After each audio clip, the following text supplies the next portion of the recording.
بالله من الشيطان الرجيم بسم الله الرحمن الرحيم ألم نشرح لك صدرك دوستو یہ سورہ انشراح کی آیت نمبر 1 پڑھی پہلے بھی پڑھی تھی. ترجمہ ہے کیا ہم نے نہیں کھول دیا آپ کا سینہ. مراد اس سے حضرت خاتم النبی محمد رسول اللہ صلی اللہ علیہ وسلم کا سینہ ہے. ضروری بات اس سلسلے میں ہو گئی تھی. آج اس موضوع کو آگے لے چلتے ہیں. شرح صدر کا مفہوم آپ کے سامنے آ گیا تھا اور یہ بھی بتا دیا تھا کہ ایک تو ہم لوگوں کا شرح صدر ہے اور ایک ہمارے حضرت خاتم النبی محمد رسول اللہ صلی اللہ علیہ وسلم کا شرح صدر ہے. حضور کے شرح صدر سے مراد کیا ہے کہ نبی پاک صلی اللہ علیہ وسلم کے سینے میں علوم و معارف کے اللہ رب العزت نے سمندر اتار دیے اور لوازم نبوت اور فرائض رسالت دو چیز ہے.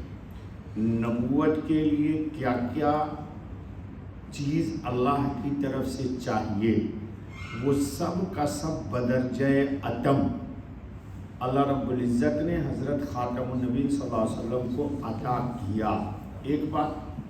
اور نبوت و رسالت کے فرائض کو امت تک پہنچانے کے لیے کیا کیا قوت و طاقت و توانائی چاہیے صبر و تحمل کی وہ سب کا سب اللہ نے حضرت خاتم النبی محمد الرسول اللہ صلی اللہ علیہ وسلم کو عطا کر دیا.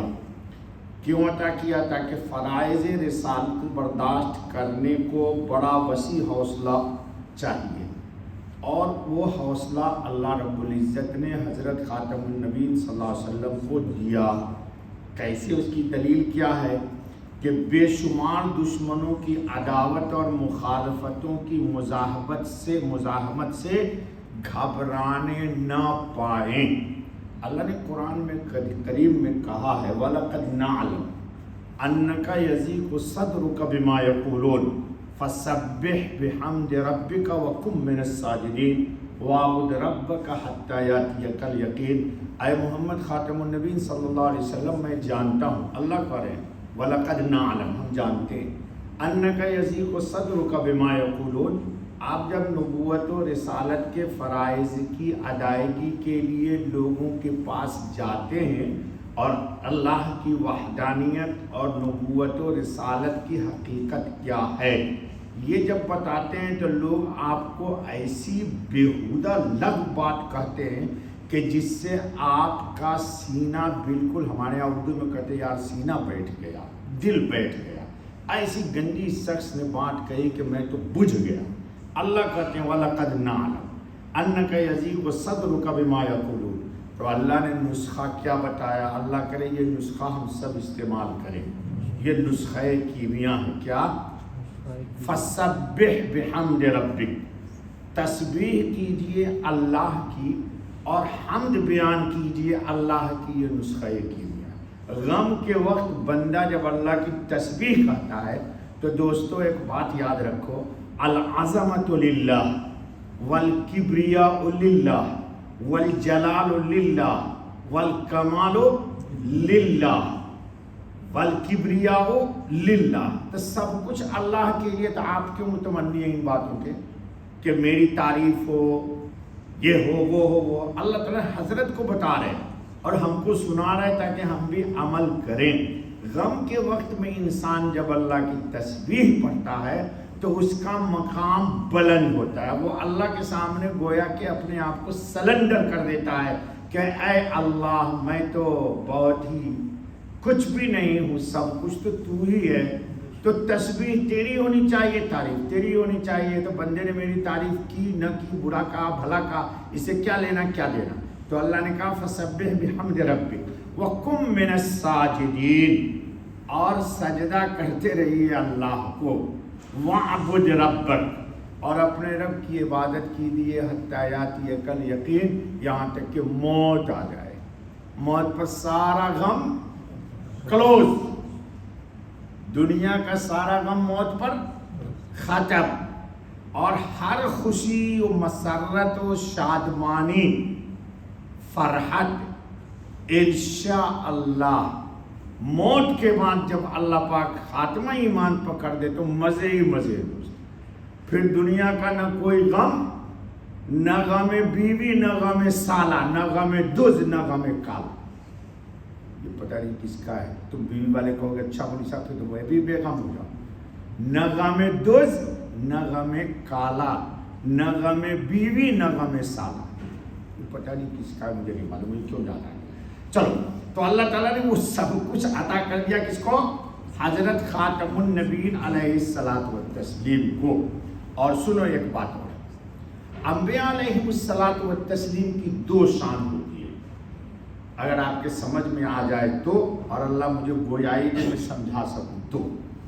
ایک ہوتا ہے عروج، عروج کا ترجمہ ہے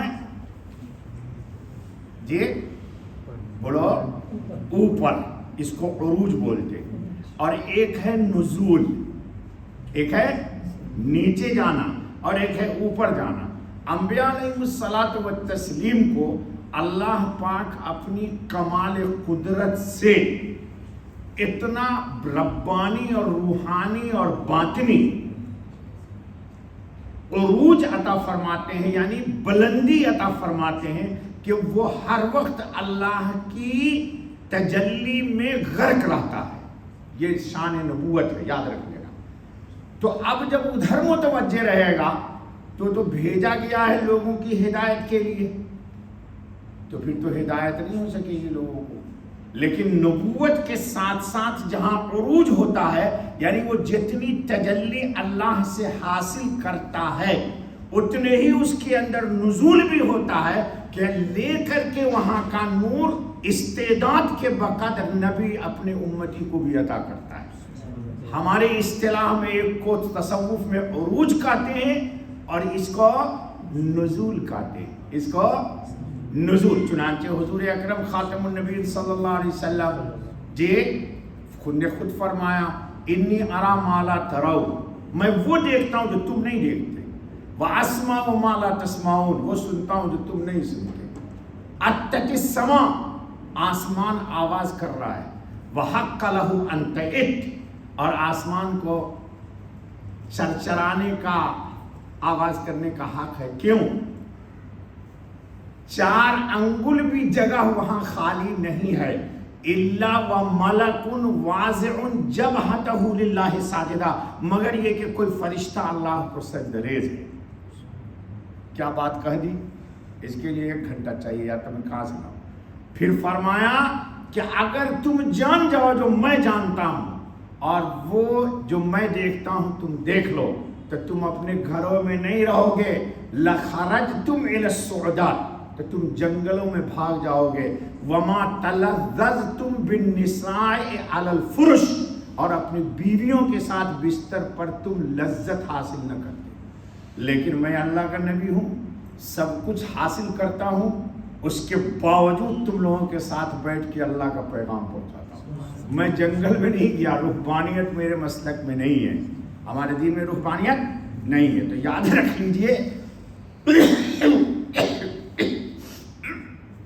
کہ نبوت کی خاصیت ہے عروج بھی اور نزول بھی۔ ہمارے اولیاء کرام ہیں، اگر ان کو اس طرف تجلی کچھ مل گئی تو دنیا سے بے خبر ہو گئے۔ میں کئی قصے سنا چکا ہوں، آج نہیں سناؤں۔